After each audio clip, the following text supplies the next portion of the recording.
Salut l'équipe, deuxième vidéo du Challenge Mercato, un concept qui consiste à bâtir un effectif, du moins un 11, avec un budget défini. Dans la première vidéo, c'était 50 millions d'euros, ce qui faisait un peu moins de 5 millions d'euros par joueur. Dans cette vidéo, on aura 12 millions au total, donc un peu plus de 1 million d'euros par joueur, en sachant qu'on se base sur les valeurs Transfermarkt, ou alors la valeur réelle à laquelle les joueurs en question ont été transférés cette année. Dans la première vidéo, qui il me semble vous avez plu, c'est ce qui m'a motivé à en faire une deuxième, j'avais pour objectif, pour ambition on va dire, de pouvoir construire un 11 qui aurait la capacité d'être compétitif en Ligue 1, notamment de pouvoir viser les 10 premières places, c'est ce que j'avais dit, mais en réalité, c'est pas que je m'étais mal exprimé, mais c'est que ça ne représentait pas vraiment ma pensée. Pourquoi? Parce que j'avais encore en tête, quand je vous ai dit ça, la Ligue 1 à 20 équipes. Ce que je voulais dire en réalité, c'était la première partie du tableau en Ligue 1, donc en fait le top 8, et même si possible, pouvoir toucher des places européennes, au moins la Conference League. Avec cet effectif-là, on va revoir nos ambitions à la baisse. L'idée, ce sera de pouvoir se maintenir. Pouvoir avoir une équipe qui peut constamment se maintenir en Ligue 1, donc possiblement être entre la 16e et la 13e place. Ça nécessitait de réfléchir un peu, ça a été intéressant parce que ça m'a poussé à aller dans différents championnats. Vous allez voir, on est même sorti un petit peu de l'Europe. J'espère que ça vous plaira et je vous le dis dès à présent, en fin de vidéo, pour ceux qui souhaitent rester jusqu'au bout, je vous expliquerai pourquoi j'ai retiré la vidéo, la dernière vidéo qui était sur ma chaîne YouTube, pour ceux qui l'ont vue, une analyse de Zabarni pour son arrivée au Paris Saint-Germain. Elle n'est plus disponible pour ceux qui ont fait attention à ça. Et il y a une bonne raison, donc je vous donnerai les détails en fin de vidéo pour ceux que ça intéresse. On ne va pas perdre plus de temps et on va tout de suite attaquer avec le gardien de but. C'est Nicolas Lemaitre, le portier français de Troyes. Il a 28 ans, mesure 1m88. Il est valorisé à 700 000 euros environ. Nicolas Lemaitre, c'est une carrière qui a commencé du côté de Reims, il me semble, mais il n'y a jamais vraiment eu sa chance. En 3 saisons, il n'avait pas eu plus de 600 minutes, si ma mémoire est bonne. Et il est parti ensuite pour Quevilly-Rouen, donc en Ligue 2, si je ne me trompe pas, pour rejoindre du coup dernièrement Troyes à l'été 2023 justement. J'ai cru comprendre que c'était plutôt pour être le second gardien quand j'ai regardé un petit peu son temps de jeu, mais ce qui est plutôt intéressant, c'est qu'après avoir passé la première partie de saison sur le banc, la saison dernière, il a été titularisé à partir de janvier, il me semble, et il a fait tous les matchs par la suite, et il a fait de très belles performances, comme vous pouvez le voir sur son bilan statistique ici même. Alors, pour ceux qui ne le comprennent pas, qui ne sont pas familiarisés avec ma méthode et mes visuels, je vous mets l'explication juste ici, vous pouvez faire pause pour pouvoir mieux comprendre. Et oui, je le disais, une très belle seconde partie de saison. J'ai pu voir certaines de ses performances, notamment contre Caen, Dunkerque et Clermont, où il m'a vraiment surpris avec des doubles arrêts, des arrêts réflexes à bout portant. C'est vers lui que j'ai décidé de me tourner, après avoir hésité, avec notamment, c'est John Mikel, je crois, de John Mikel, je ne sais pas comment ça se dit exactement, de Eibar,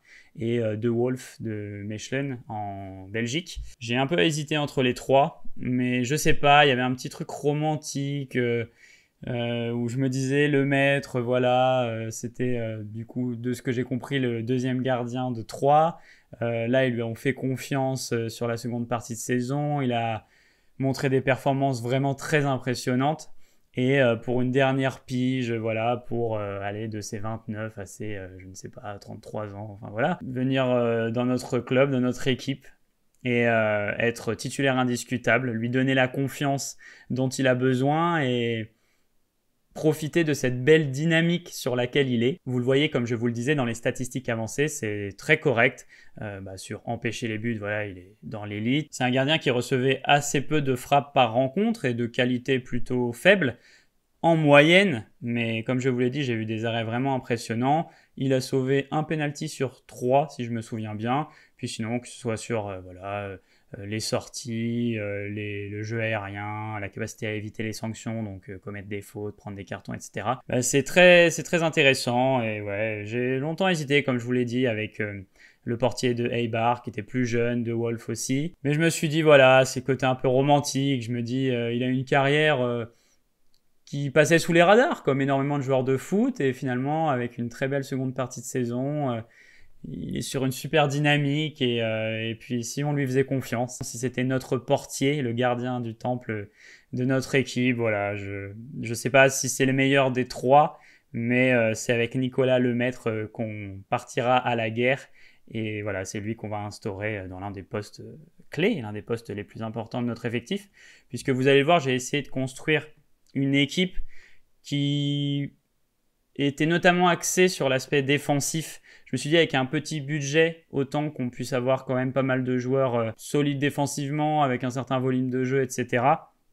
Et puis voilà, après devant, vous allez voir, j'ai mis plus de budget pour les offensifs. C'est vrai que je l'avais expliqué dans la première vidéo, j'avais expliqué un petit peu mes lignes directrices sur mon recrutement. Elles sont globalement les mêmes, c'est-à-dire que je veux des joueurs expérimentés dans mon effectif. Moi, quand je construis une équipe, c'est pas un mercato FM, parce que avoir trop de jeunes joueurs, selon moi, ça peut parfois manquer de pertinence, et on observe assez fréquemment dans ce type d'équipe une mauvaise gestion des temps forts, des temps faibles. L'expérience, c'est quand même assez important, le vice, plein de choses comme ça. Je veux aussi avoir un certain nombre de joueurs de plus d'1m80, 1m85, forts dans les airs, parce qu'on sait que c'est de plus en plus important. J'essaye d'avoir un effectif quand même assez cohérent, avec une certaine logique. Encore une fois, avec une grande humilité, parce que je ne suis pas un directeur sportif, je ne me frotte pas aux réalités du mercato. Il y a énormément de joueurs de cet effectif-là qui auraient sans doute refusé de venir dans mon équipe si ça en était vraiment une. Et puis voilà, c'est un petit peu pour le plaisir, plus de vous présenter voilà, de nombreux joueurs, de vous faire découvrir des individualités. Je sais qu'il y aura sans doute pas mal de failles dans la construction d'équipe. J'ai pas non plus fait attention au salaire, etc. Enfin voilà, c'est encore une fois avec toute la mesure nécessaire. Il n'y a aucune prétention. C'est juste une petite vidéo comme ça pour vous faire plaisir. Au poste de latéral gauche à présent, Arthur Masuaku, l'international congolais de 31 ans. Il mesure 1m79. C'est écrit 0 million d'euros. Pourquoi? Parce qu'il a été transféré libre cet été, il a rejoint Sunderland. Masuaku, c'est un joueur qui a commencé à Valenciennes et puis qui a ensuite fait une carrière entière en Première Ligue à West Ham. Donc voilà, c'est très intéressant, comme je vous le disais, je mets quand même l'accent sur l'expérience, et avoir fait ses classes en Première Ligue, avoir comme ça connu l'exigence du haut niveau, c'est important, c'est pas anodin dans un effectif comme celui-ci, on en aura besoin. Il s'avère qu'il a rejoint Beşiktaş depuis 3 saisons déjà et qu'il est très intéressant là-bas. Il sort notamment d'une top saison à 1 but et 10 passes décisives, et il a notamment montré de très belles aptitudes au niveau de ses duels défensifs. Son taux de réussite dans les duels au sol défensifs est excellent. Donc voilà, je vous le disais que j'avais envie quand même de mettre plutôt l'accent sur cette partie-là, que ma ligne défensive soit assez solide avant tout. On va être sans doute dans des configurations de jeu où on subira pas mal, et c'est avec Arthur Masuaku que je décide de poser la première pierre de ma ligne de 4. Au niveau du défenseur central droit à présent, on va partir sur un joueur que je pense vous ne connaissez pas forcément. Je ne le connaissais pas non plus avant de faire mes recherches pour cette vidéo. Il s'agit de Wessel Dammers, pas Jeffrey Dammers. Il faudrait éviter de confondre les deux. C'est un joueur qui est néerlandais, qui a 30 ans, mesure 1m85 et qui est valorisé aux alentours de 900 000 euros. Il a fait sa carrière aux Pays-Bas pour rejoindre l'équipe de Randers au Danemark en 2023. Donc là, il sort de 2 saisons pleines qui ont été très intéressantes. Et vous le voyez, il ressortait extrêmement bien dans mes radars statistiques, que ce soit au niveau de la réussite dans les duels au sol, mais aussi dans les duels aériens. Je vous ai dit que je mettais quand même un point d'honneur dans cet aspect-là. Ça reste assez important, surtout qu'en général, je construis des équipes avec des milieux qui sont pas très grands en taille, donc j'ai besoin que derrière, ça puisse suivre, ça puisse récupérer des seconds ballons. Si on décide d'amorcer des phases de pressing et que l'adversaire joue long, que j'ai des joueurs qui sont en capacité de gagner les duels aériens derrière. Très peu de fautes, très peu de cartons. Un joueur qui est limité dans son apport moderne, on pourra dire l'apport balle au pied. Mais voilà, je vous l'ai dit, je mettais avant tout l'accent sur les aptitudes défensives. Très peu de déchets, donc voilà, c'est parfait. Un joueur qui va assez peu au duel, un central de contrôle. On en a besoin en général, une charnière se forme globalement d'un joueur qui va être plus dans le contrôle, l'anticipation et un autre qui va plus aller au marquage, eh bien ce sera mon central de contrôle. À noter également qu'il a marqué 6 buts la saison dernière, c'est pas anodin pour un défenseur central, dont 4 de la tête, voilà on le disait, les duels aériens, donc il pourra sans doute nous être d'une grande aide sur les coups de pied arrêtés. Et à ses côtés, j'ai décidé d'aller chercher un joueur que je pense que vous ne connaissez pas non plus. Moi, j'avais déjà entendu parler de lui pour le coup. Il s'agit de Filip Čihák, un central tchèque de 26 ans qui mesure 1,90 m, valorisé aux alentours de 600 000 €. Il dispute, comme vous le voyez, nettement plus de duels que son coéquipier de charnière, dans cette logique toujours de complémentarité. En revanche, il y a plus de déchets au niveau de la réussite de ces duels-là, comme il y va beaucoup plus fréquemment. Il prend plus de risques, il prend aussi plus de risques avec ballon. Alors par la passe, pas beaucoup plus, mais en revanche, au niveau de la capacité à casser la première ligne de pressing, à porter le ballon, on voit qu'il est pas loin de l'élite. Il a donc, comme je le disais, beaucoup plus de déchets. Voilà, les deux se complètent plutôt bien. On a un profil un petit peu plus moderne et un autre plus à l'ancienne qui va plutôt apporter sur la science défensive stricte et voilà, faire attention à la profondeur, anticiper, tandis qu'on aura son collègue qui lui ira plus au marquage, ira plus embêter les adversaires. C'est un joueur qui peut aussi évoluer en tant que latéral droit et qui a fait une saison très intéressante la saison dernière, qui a voilà, il est jeune, mais il a fait toute sa carrière, il me semble, dans le championnat tchèque, avec plusieurs équipes différentes. Donc voilà avec qui je pars pour compléter cette charnière. Et pour terminer cette ligne défensive, je vais chercher un latéral droit. Et je sais que dans ce genre de vidéo, vous aimez bien quand je vous présente des petits cracks, et c'est le cas. Je suis allé vous chercher Nikola Stanković, un joueur serbe de 22 ans qui mesure 1,81 m, qui a rejoint l'Étoile Rouge de Belgrade cet été pour 500 000 € seulement. Donc voilà, c'est une opportunité de marché très intéressante parce que c'est un prospect, c'est un jeune joueur prometteur qui, comme vous le voyez au niveau statistique, ressort très bien. Il y a assez peu de faiblesses, c'est un joueur plutôt polyvalent, complet, qui remplit les critères que je vous ai présentés en début de vidéo, c'est-à-dire un gros volume défensif et un joueur extrêmement solide au niveau des duels au sol. Voilà, je pense qu'on a une ligne de 4 très intéressante. Il sort de 2 saisons pleines en Serbie, joueur aussi très régulier dans ce que j'ai pu lire, donc voilà, c'est quelque chose qu'on va forcément rechercher. Plus les joueurs sont réguliers, plus c'est quand même rassurant. À son jeune âge, voilà, pouvoir être aussi constant dans ses performances, aussi complet dans les statistiques avancées. Alors, je ne l'ai jamais vraiment vu jouer. J'ai pu regarder quelques séquences ici et là, mais comme il a rejoint l'Étoile Rouge de Belgrade, on aura sans doute l'occasion de le voir évoluer en Ligue des Champions cette saison. Voilà le joueur avec lequel on va terminer cette ligne de 4, enfin même cette ligne défensive au global avec Nicolas Lemaître derrière eux. Écoutez, c'est une ligne voilà, qui remplit les critères que je vous ai énoncés, qui mêle expérience et jeunesse. En général, dans la zone défensive, je préfère avoir plus d'expérience. Et à la limite, plus on remonte sur le terrain, plus je peux ajouter un petit peu de la jeunesse. Mais voilà, dans une équipe, comme je le disais, qui va sans doute souvent souffrir, etc., je vais avoir besoin de joueurs qui ont quand même de la bouteille. Voilà pour cette partie défensive. On va à présent passer au trio du milieu de terrain. Alors, sur le papier, j'ai mis milieu défensif, milieu central et milieu offensif. Mais en réalité, j'ai plutôt construit le milieu dans la même logique que celui du Paris Saint-Germain, c'est-à-dire avoir deux milieux qui ont la possibilité d'évoluer en tant que milieu défensif, comme ça peut être le cas avec Vitinha et Joao Neves, même si Fabian Ruiz le peut aussi en quelque sorte. Mais voilà, ici, je veux avant tout avoir deux joueurs qui ont déjà de l'expérience à ce poste de milieu défensif et un joueur qui est un milieu central qui peut aussi se projeter, qui est plus polyvalent offensivement, on va dire.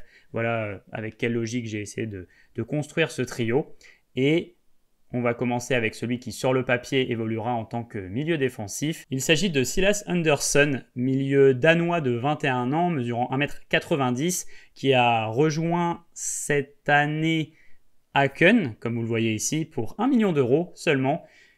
qui lui aussi a un profil statistique quand même très intéressant. Pas de grosse présence dans le dernier tiers, mais c'est pas vraiment ce qu'on va lui demander. En revanche, c'est un joueur voilà, qui a certaines aptitudes au niveau des passes, qui parvient à dicter le jeu de son équipe tout en maintenant un déchet assez limité, qui récupère beaucoup de ballons, très fort dans les duels au sol. Encore une fois, on continue d'aller chercher des joueurs qui répondent aux critères que j'ai établi pour la construction du 11. Très intéressant dans les airs également, comme les deux défenseurs centraux derrière lui. Donc sur ça, on est plutôt tranquille. Anderson, c'est un joueur qui, il me semble, a commencé à Copenhague et qui a ensuite rejoint les U19 de l'Inter pour du coup aller, il me semble, aux Pays-Bas.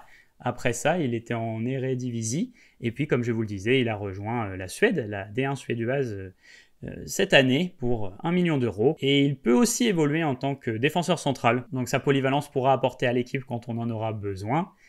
Aux côtés de Anderson, comme je vous le disais, un joueur qui va évoluer en tant que milieu central, mais qui pourra aussi évoluer un peu plus bas quand on en aura besoin. Quand il y aura des adaptations tactiques à faire, un joueur qui a pas le même gabarit, qui a un autre profil, en tout cas différentes qualités. C'est Mathias Siitanen, milieu finlandais de 18 ans, qui mesure 1,75 m, valorisé à 1,2 million environ.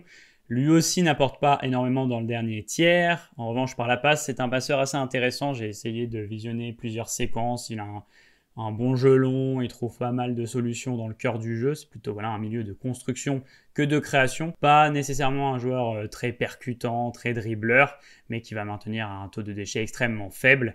Encore une fois, avec une équipe comme celle-ci qui risque de subir, j'ai besoin de joueurs qui jouent propre. J'ai pas envie qu'on fasse le choix d'animation offensive où ça consiste plus ou moins à balancer devant. J'ai envie d'avoir des joueurs qui sont capables de poser le pied sur le ballon et qui sont capables aussi de dicter le jeu avec, si possible, assez peu de déchets. Ils récupèrent quand même un certain volume de ballons. Très intéressant dans les duels au sol, malgré qu'il ne soit pas gigantesque. Et puis, malgré tout, il est aussi intéressant dans les airs. Donc, vraiment, il va pouvoir faire une très belle paire avec Anderson, une paire rassurante de deux joueurs qui vont, comme ça, pouvoir dicter un petit peu le jeu et qui, en phase défensive, nous apporteront énormément, je n'en doute pas. Comment j'ai entendu parler de lui? J'avais découvert Siitanen parce que j'avais vu des rumeurs, il me semble, à une époque... où il était impliqué du côté de... où il était cité du côté de Manchester City. Ce qui m'étonne pas forcément parce que ça a l'air d'être un joueur avec de très bonnes qualités et à 18 ans seulement, il a l'air de montrer des choses vraiment intéressantes et notamment un peu comme Stankovic, une grande régularité, une grande constance dans ses performances. Il évolue dans le même championnat, c'est vrai, je crois que je ne l'ai pas dit, mais il évolue dans le même championnat que Anderson, donc ça leur fera un point commun au moment de rejoindre notre équipe. Il peut évoluer en tant que milieu central, comme je l'ai dit, en tant que milieu défensif. Pour pouvoir apporter un petit peu plus de créativité et de dynamisme, on va à présent s'intéresser à notre milieu offensif. Alors je voudrais faire un petit disclaimer, le joueur que je vais vous présenter va être mis en perspective, dans le radar statistique que vous allez voir, il va être mis en perspective avec les milieux centraux, pas les milieux offensifs. Je vous expliquerai un petit peu pourquoi je dis ça juste après. Il s'agit de Abdelkar Kadri, le milieu offensif algérien de 25 ans qui mesure 1,70 m et qui a rejoint Ghent cet été pour 900 000 €. Un joueur que j'étais surpris de ne pas voir bouger avant parce que c'était un de ces joueurs, on va dire, comme ça peut arriver en Ligue 1, qui évolue dans une équipe pas forcément reluisante dans son championnat, pas parmi une des plus grandes équipes du championnat, donc de la première division belge, mais qui pourtant démontre de très belles qualités et qui est... en tout cas, qui apparaît comme étant un petit peu au-dessus de son équipe. On se dit souvent avec ces joueurs-là, c'est vrai que je le verrais facilement jouer un ou deux crans au-dessus. J'avais déjà parlé de lui dans d'autres vidéos, notamment dans une vidéo à l'époque, il me semble, où j'essayais de bâtir un 11 avec uniquement des joueurs évoluant en première division belge. C'était déjà mon milieu offensif, il me semble, et si c'était pas le cas, j'avais dû en parler dans une autre vidéo, mais c'est sûr qu'on a déjà abordé ce joueur-là sur ma chaîne. Pourquoi? Parce que notamment, c'est quelqu'un qui montre des qualités balle au pied qui me touchent, si je peux dire ça. Il a parfois des gestes similaires à Enzo Lefebvre, un peu des joueurs comme ça, fins avec ballon, Pedri, etc. Voilà, sans comparer le niveau, hein, mais pour que vous ayez une idée un petit peu du type de jeu. 6 buts et 8 passes décisives la saison dernière, 6 buts et 4 passes décisives la saison d'avant. Il marque aussi parfois sur coup franc direct, ça peut être intéressant. Voilà, vous le voyez dans son rapport statistique, c'est assez complet. Comme je vous le disais, il est comparé au milieu centraux, pas au milieu offensif. Donc s'il était comparé au milieu offensif, il ressortirait bien plus haut dans la récupération de ballon, c'est-à-dire que pour un milieu offensif, il récupère beaucoup de ballons, mais pour un milieu central, il n'en récupère pas tant que ça. Pour un milieu offensif, il n'a pas énormément de déchets, mais pour un milieu central, il en a beaucoup.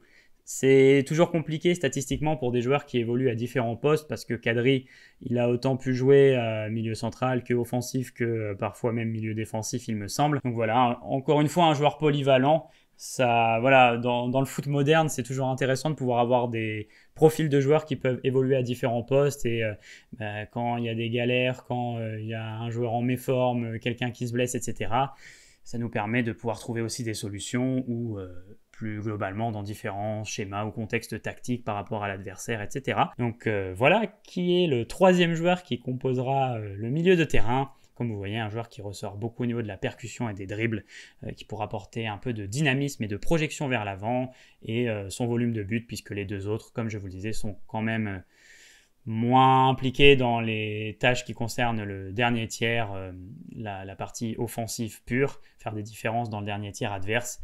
C'est plutôt Kadri qui va s'en occuper. Maintenant qu'on a terminé, on va pouvoir passer à notre ailier gauche. Donc comme je vous le disais, j'ai mis un petit peu plus de budget sur l'attaque, notamment avec deux ailiers qui sont valorisés à plus de 2 millions d'euros.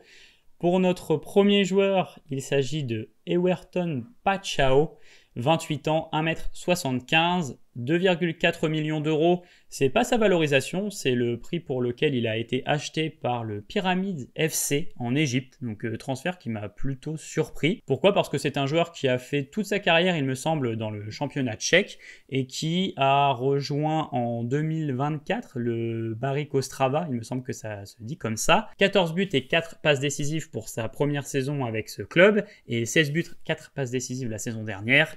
Vous le voyez au niveau du rapport statistique, c'est très performant. J'ai pu regarder quand même quelques séquences. C'est vrai que parfois il est quand même un peu brouillon. Donc même s'il a un taux de perte de balles assez faible, c'est vrai que des fois dans ses dribbles, il a tendance à s'en mêler un peu. En tout cas, je le trouve dans le peu de choses que j'ai regardées. Mais par contre, c'est un ailier qui t'apporte sa caution de but, qui se crée des occasions, qui donne, qui avec des passes arrive à mettre des coéquipiers dans des situations de danger direct, puisque comme je vous le disais, 4 passes décisives, mais en réalité je crois que sur les 2 saisons on est sur 8 passes décisives, sauf que sur les 2 saisons on est sur une vingtaine d'occasions franches créées par la passe, si je me souviens bien. Bon, lui il va pas énormément apporter dans la récupération de ballon, mais c'est aussi pour ça que j'ai blindé derrière et que j'ai fait attention à ce que la plupart des joueurs de l'effectif se donnent à ce niveau-là. C'est pour pouvoir aller chercher des joueurs plus impactants offensivement, un peu plus chers, qui vont parfois être moins, on va dire, impliqués dans les tâches défensives, même si je leur en demanderais quand même, parce qu'on le voit aujourd'hui en 2025 et on l'a vu avec le Paris Saint-Germain plus récemment, ça change tout. C'est un game changer quand tu as tes ailiers qui vont toujours suppléer les latéraux.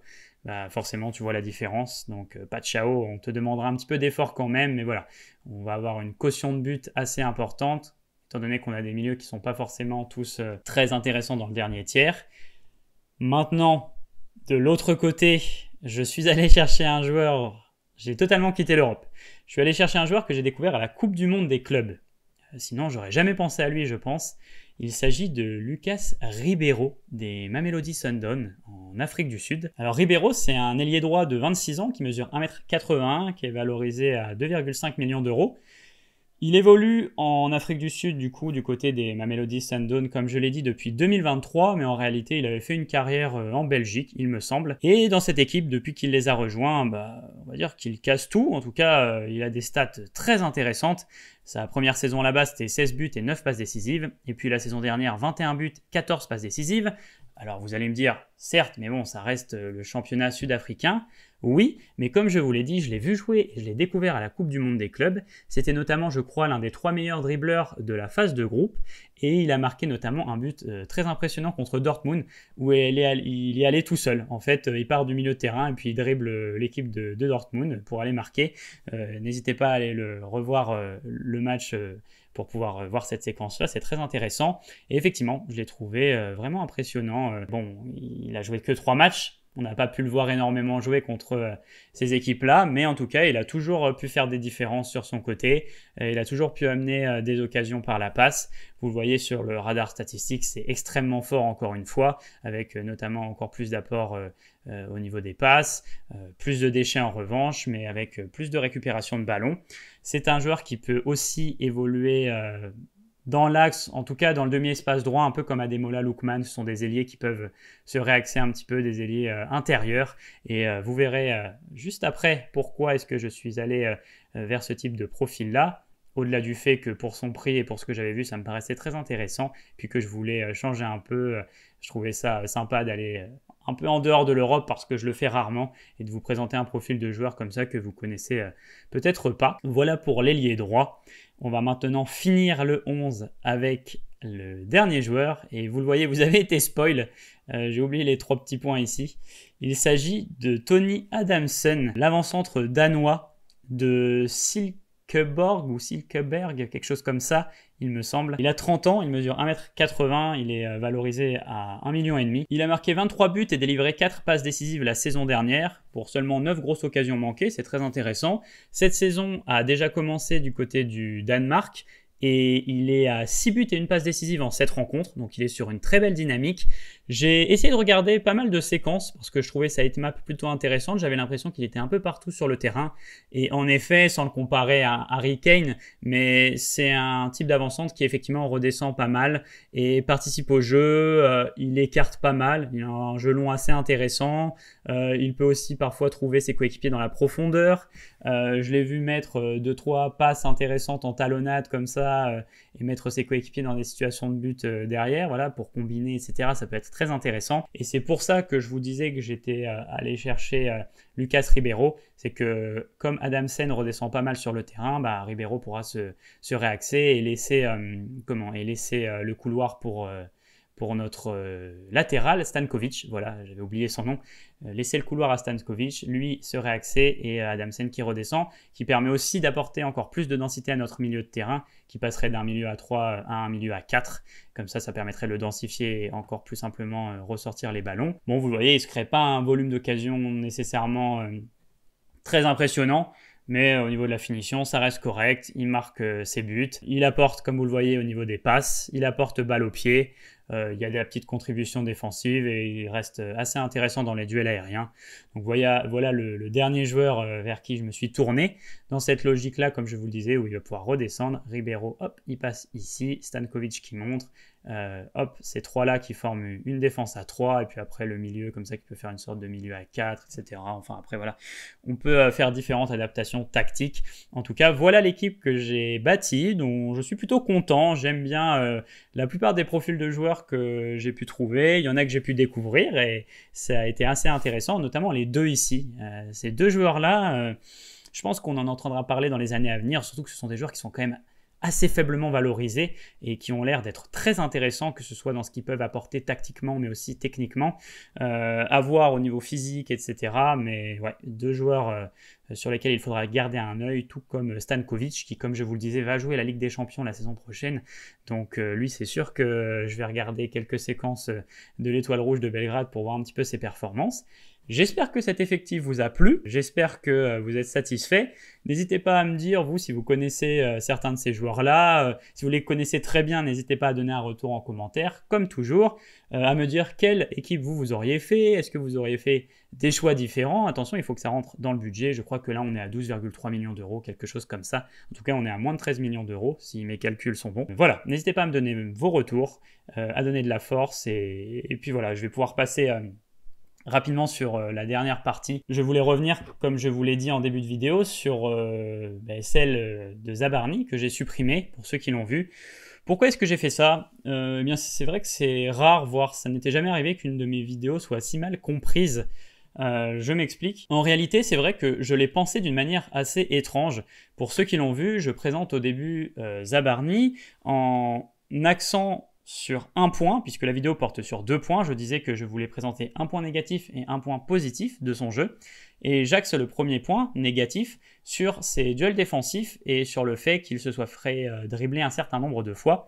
Et je vais volontairement sur un mauvais chemin, si on peut dire ça, en expliquant qu'il s'est fait dribbler 16 fois et que, par exemple, des joueurs comme Van Dijk, Saliba, Pacho, etc. se sont fait dribbler moins de fois que ça. Mais c'est volontaire, c'est-à-dire au début, c'était pour créer un peu l'interrogation, pour que ça suscite l'attention. Après, je montre toutes les séquences où il se fait éliminer, et c'était ça qui était vraiment intéressant. C'était sur ça qu'il fallait porter attention, essayer de voir les récurrences, les situations dans lesquelles il peut être parfois gêné. Et ensuite, je désamorce tout ça, notamment l'histoire des 16 dribbles, en expliquant que ça dépend beaucoup de l'équipe dans laquelle tu es, de tes coéquipiers, de la tactique en question, de ton rôle. C'est absolument pas la même chose d'évoluer au Paris Saint-Germain et à Bournemouth. Et je donne comme exemple le cas de William Pacho qui s'était fait dribbler 22 fois, par exemple, dans sa saison avec Francfort, pour désamorcer tout ça. Sauf qu'en commentaire, j'ai eu énormément de gens qui n'avaient pas compris ça. Et si je me suis permis de l'enlever, enfin si j'ai décidé de l'enlever même, c'est parce que je ne sais pas vraiment comment faire de la modération pour le moment. Et c'est la première fois que j'ai reçu des insultes, de la haine, de personnes qui me disaient « mais qui tu es pour te permettre de juger un défenseur comme ça, t'as fait quoi dans ta vie ?» Enfin, ça partait un peu en cacahuète dans tous les sens. Comme je le dis, je fais les analyses humblement, je suis pas un analyste, je m'y connais pas mieux que très grand nombre de gens bien plus pertinents que moi. J'essaie de vous restituer ce que je vois et d'apporter le peu que je suis capable de vous apporter. Il n'y a rien de... Voilà, je ne prétends rien. Je trouvais ça intéressant de pouvoir vous montrer ça, de montrer que parfois quand il sort au marquage sur le joueur adverse, il se fait dribbler, que parfois en 1 contre 1, il peut être friable. Mais j'ai pris quand même au moins 5 minutes de la vidéo à expliquer que c'était quelque chose qui, ça se trouve, ne se reproduirait pas la saison prochaine, puisqu'il allait être dans un contexte totalement différent. Et que du coup, c'était juste pour vous en informer, mais qu'à tout moment, il n'y aura aucune conséquence, parce que, je le disais aussi, mais à côté de Huysen, il avait un petit peu le rôle que Pacho a aujourd'hui aux côtés de Marquinhos, et que s'il est à côté de Pacho, il aura plus le rôle de Marquinhos, et que du coup il ira moins au duel, etc., etc. Enfin, je pensais que j'avais pourtant été clair à ce niveau-là, donc pour moi, je fais quand même partie des gens qui pensent que si on est mal compris, c'est qu'on s'est mal fait comprendre, donc j'estime que c'est de ma faute. En revanche, je ne peux pas accepter de me faire parler comme ça, ou que des gens aillent balancer de la haine de cette manière. Voilà, enfin j'ai donné un exemple, mais il y a aussi des insultes, il y avait un ton adapté, une manière de parler vraiment très étrange. Alors que comme je vous le dis, j'ai pas de prétention, j'essaie de vous présenter des choses comme je le peux, et puis voilà, je fais au mieux. Donc voilà, j'ai décidé de retirer la vidéo. Vous êtes maintenant au courant, et puis voilà, vous en pensez ce que vous voulez. Mais en tout cas, je ne veux pas permettre, j'ai pas envie d'avoir des vidéos sur ma chaîne où des gens se permettent de parler de cette manière. Après, je peux comprendre aussi qu'on puisse avoir un point de vue où on se dit oui, mais en faisant ça, tu les laisses gagner, et tu leur donnes raison, et tu pourras jamais ne pas avoir de critiques. Encore une fois, j'en avais eu des critiques, j'en ai eu sur cette vidéo des critiques, puisqu'elle a été très mal comprise. Donc les gens m'ont interrogé sur des points, j'ai répondu poliment à des gens qui me parlaient poliment, mais à partir du moment où j'ai commencé à recevoir trop de commentaires irrespectueux, c'était hors de question pour moi. Voilà, c'est la dernière fois que je parle de ça, mais je voulais quand même revenir dessus pour ceux qui l'ont vu et m'ont donné de la force. C'était la vidéo qui avait le mieux marché de toute l'histoire de ma chaîne, 6800 vues en 24 heures, mais voilà, c'est pour vous dire que pour moi, le respect compte avant le nombre de vues, donc tant pis pour ça, tant pis pour le succès de cette vidéo, et puis on essaiera de... Ouais, on verra sur les prochaines si ça se reproduit. Est-ce que je modérerai ou est-ce que j'essaierai de ne pas faire attention? On verra, voilà. On verra si ça se reproduit, j'espère pas. Mais ce sera sûrement le cas. Je pense que plus on est connu sur YouTube, plus on fait face à ce genre de situation. C'était déjà le cas sur Twitter, mais sur Twitter, c'est pas que je le comprenais plus, mais c'est un réseau social tellement étrange avec des gens tellement irrespectueux que j'étais pas forcément étonné. Alors que sur YouTube, c'était la première fois que ça m'arrivait vraiment, donc ça m'a un petit peu surpris. Voilà l'équipe. J'espère que la vidéo vous a plu en tout cas. N'hésitez pas à donner de la force, à vous abonner, à liker. Si vous voulez m'encourager, c'est le seul moyen de le faire à l'heure actuelle, on va dire. Et puis d'ici la prochaine vidéo, je vous dis à bientôt l'équipe.